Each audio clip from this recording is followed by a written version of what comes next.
পরিমাণ দুর্নীতি চলে বাইরে থেকে তো বোঝা যায় না, বা আমরা ভয়ও বলি না। টাকা হইলে এটা জেলের মতো লাগে না। আপনি নিজে কারাগারে মাদক সেবন করেছেন? আমি দুইটা বড়ি কিনে খেয়েছিলাম। বলগুলির ভিতরে তারা গাঁজা ঢুকে গাঁজা মারে।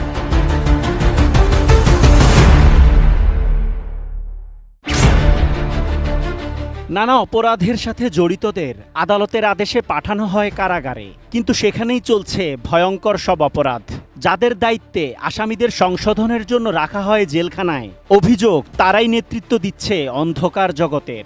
লাল দালানের ভেতর কি হচ্ছে বাইরের মানুষের কাছে তা একেবারেই অজানা। কারাগারের স্লোগান রাখিব নিরাপদ, দেখাবো আলোর পথ, কিন্তু লাল দালানে বন্দীদের জীবন কতটা নিরাপদ? তাদের দেয়া তথ্য অনুযায়ী দুর্নীতি, অনিয়ম আর মাদকের আখড়ায় পরিণত হয়েছে ব্রাহ্মণবাড়িয়া জেলা কারাগার।